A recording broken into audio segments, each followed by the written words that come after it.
Happy Holi to all of you guys, welcome back to my channel. And Holi है तो पढ़ना तो बनता है। तो हम कंटिन्यू कर रहे थे विजन पीटी 365 की पॉलिटी। तो पॉलिटी का पहला आपका बात करता है इलेक्शन कमीशन ऑफ इंडिया के बारे में, जिसका मेंशन आपको आर्टिकल 324 में देखने को मिलता है। इलेक्शन कमीशन जो कि सुपरिटेंडेंस, डायरेक्शन एंड कंट्रोल करता है इलेक्शंस के लिए, चाहे वो आपके पार्लियामेंट के इलेक्शन हो, स्टेट के इलेक्शन हो, प्रेसिडेंट के इलेक्शन हो, वाइस प्रेसिडेंट के इलेक्शन हो। अब इनके बारे में हमें थोड़ा पढ़ना होगा।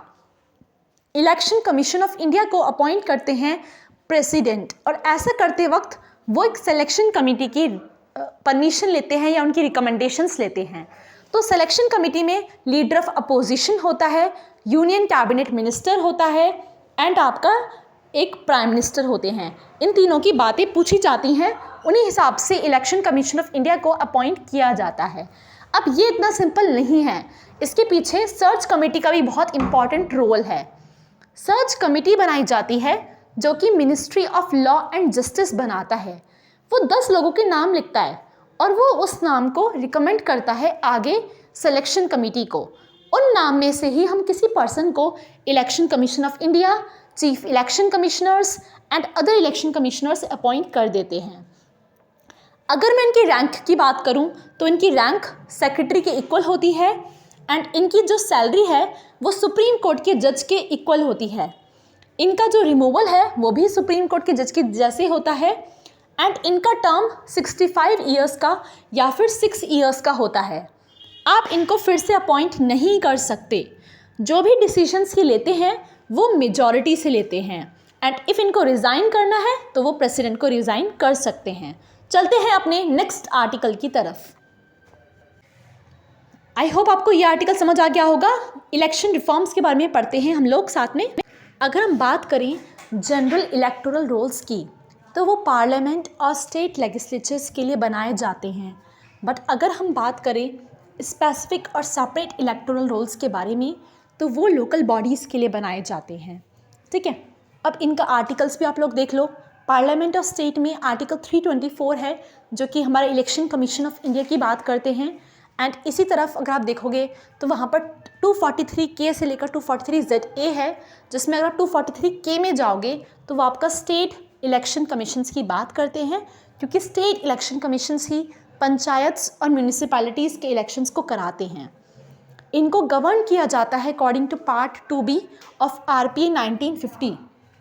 अब जब भी कोई कैंडिडेट होता है और वो इलेक्शन में खड़ा हो रहा है तो उसको कुछ डिक्लेरेशंस करनी होती हैं, उसको एफिडेविट देना होता है, उसको बताना होता है सेक्शन 125 को देखकर कि हाँ मैं कोई भी इंफॉर्मेशन फॉल्स प्रोवाइड नहीं करा रहा हूँ।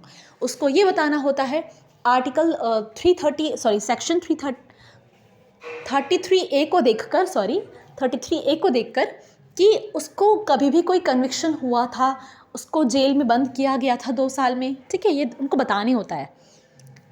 अब क्या है कि कुछ एज क्राइटेरिया है। आपको पता होगा कि लोकसभा की एज 25, राज्य की आपकी राज्यसभा की 30 ईयर्स होती है एंड सेम स्टेट में होता है। तो ये कहाँ मेंशन है? आपका सेंटर की बात करूँ तो आर्टिकल 84 एंड स्टेट की बात करूँ तो आर्टिकल 173 में ये चीज़ मेंशन की गई है। ठीक है, तो इलेक्शंस एक बहुत इंपॉर्टेंट पार्ट है। देखो, हर एक इलेक्शन डेमोक्रेसी का बेसिस ही इलेक्शन है।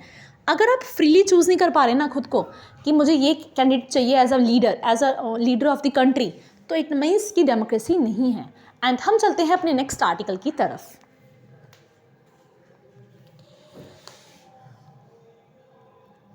तो ये बात करता है साइमल्टेनियस इलेक्शंस के बारे में and one nation one election के बारे में सोचने के लिए कमेटी बनाई गई थी, जिनके हेड आपके फॉर्मर प्रेसिडेंट रामनाथ कोविंद जी हैं। तो और भी रिकमेंडेशंस आई थी from Dinesh Goswami committee and election commission of India in 1983। इन्होंने भी ये चीज़ रिकमेंड किया था। उसके बाद कुछ आर्टिकल्स मैंने मेंशन किए हुए हैं।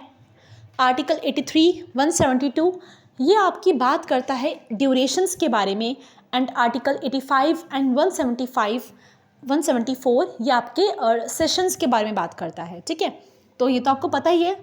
अब नेक्स्ट एक और आपका नीचे आर्टिकल दे रखा है क्रिमिनलाइजेशन ऑफ पॉलिटिक्स। आपको पता है कि कितना ज़्यादा ये प्रिवलेंट है। हर एक पॉलिटिक्स में क्रिमिनलाइजेशन घुसा हुआ है। बहुत सारे एमपीज़ हैं जिनके ऊपर बहुत सारे केसेस चलते रहते हैं। तो इसी की बेसिस पर एक ADR की रिपोर्ट आई थी, that is analysis of sitting MPs from Lok Sabha and Rajya Sabha of Indian states. And ADR के बारे में बताऊँ मैं आपको थोड़ा सा, तो वो 1999 में इस्टेब्लिश हुआ था। एंड ये report IIM Indian institute of management Ahmedabad ने इसको पब्लिश कराया है। एंड देखा गया कि highest number of criminal cases जो हैं वो केरल में, बिहार में और महाराष्ट्र में हैं। ठीक है, तो अगर आप अपना वोट करते हो तो आपको इलेक्शन कमीशन की साइट पर जाना चाहिए। वहाँ पर हर एक जो इंडिविजुअल होते हैं, कैंडिडेट होते हैं, उनके बारे में इंफॉर्मेशन होती है। आप उसको गो थ्रू करें, अच्छे से एनालिसिस करें, कंपेयर करें एंड देन वोट करें। I know it takes time, but see, ये डेमोक्रेसी की बात है, ये हमारे देश की बात है, तो इतना तो टाइम देना ही बनता है ना। तो बस यही है, बिकॉज इतना ज़्यादा क्रिमिनलाइजेशन होगा तो हम लोगों को नुकसान होगा। अब हम चलते हैं अपने नेक्स्ट आर्टिकल की तरफ, जो बहुत छोटा सा है, कि बात करते हैं इलेक्टोरल बॉन्ड्स के बारे में। हर एक बंदे को पता होगा इसके बारे में, फिर भी मैं आपको समझाऊंगी। इलेक्टोरल बॉन्ड्स एक बॉन्ड होते हैं जिनको कोई भी इंडिविजुअल या कोई भी कंपनी खरीद सकती है। बेसिकली हम किसी पॉलिटिकल पार्टी को फंड करते हैं इलेक्टोरल बॉन्ड्स के थ्रू। एंड इसमें आपको खरीदना है ना, तो आप सिर्फ SBI से खरीद सकते हो। ठीक है, स्टेट बैंक ऑफ इंडिया से आप खरीद सकते हो। ये इंटरेस्ट फ्री होता है, इसके बदले में आपको कोई इंटरेस्ट नहीं मिलने वाला। इसके लिए आपको KYC अकाउंट बनाना ज़रूरी है। KYC मतलब नो योर कैंडिडेट का अकाउंट जो होता है बैंक्स में, वो बनाना इंपॉर्टेंट है। एंड ये आपको मल्टीपल्स में मिलता है, जैसे 10,000 का मिल सकता है, 1 लाख, 10 लाख, 1 करोड़ ऐसे मिल सकता है। एंड इसकी कोई लिमिट नहीं है रियली में। आप इसको चेक के माध्यम से या डिजिटल डाटा के माध्यम से भी खरीद सकते हो। इसमें आपकी जो पहचान होती है उसको भी रिवील नहीं किया जाता। एंड 10 दिन के लिए इसको ओपन किया जाता है, जनवरी में, फिर अप्रैल, फिर जुलाई, फिर अक्टूबर। तो अगर मैं हूँ एंड मुझे किसी पॉलिटिकल पार्टी को सपोर्ट करना है, उनको फंड करना है जिससे वो अपने सारे एक्टिविटीज़ को कैरी आउट कर सकें, तो उसके लिए क्या होगा कि मैं इलेक्टोरल बॉन्ड्स को ख़रीद सकती हूँ SBI से, एंड मैं उस पार्टी को फ़ायदा पहुँचा सकती हूँ। इस पर भी लिमिट लगाने की कोशिश की जा रही है, क्योंकि इतना ज़्यादा फंडिंग हो जाती है कभी कभी कि वो पता नहीं लगता कि कहाँ से वो फंडिंग आ रही है। और बेसिकली वो एनामाइलस होती है, पता नहीं लगता कि उसका जो ओरिजिन है वो कहाँ से है। तो इस पर चेक लगाने की कोशिश जारी है, लॉज बनाने की बातें की जा रही हैं। ठीक है, तो मैंने आपको 5 मिनट कंप्लीट करा दिया, 2 बची हैं बस, वो भी हम बहुत जल्दी ख़त्म कर लेंगे। एंड आई नो मैं थोड़ा स्लो चल रही हूँ, बट मुझे रिस्पांस नहीं आ रहा आप लोगों की तरफ से कि आपको इसमें मज़ा आ रहा है या नहीं आ रहा है, तो इसलिए आई एम गोइंग स्लो। तो मैं खुद ही पढ़ रही हूँ, मैं कहा चलो ठीक है, कोई नहीं, बता देंगे अगर कोई पूछेगा तो वही है। अगर आपको अच्छा लग रहा है तो डू टेल मी, जिससे मुझे भी मोटिवेशन मिले एंड मैं पूरा जल्दी से कंप्लीट करूँ PT 365 को with the help of these notes. Otherwise मैं करने वाली हूँ, डोंट वरी। इसके बाद हम इकोनॉमिक्स स्टार्ट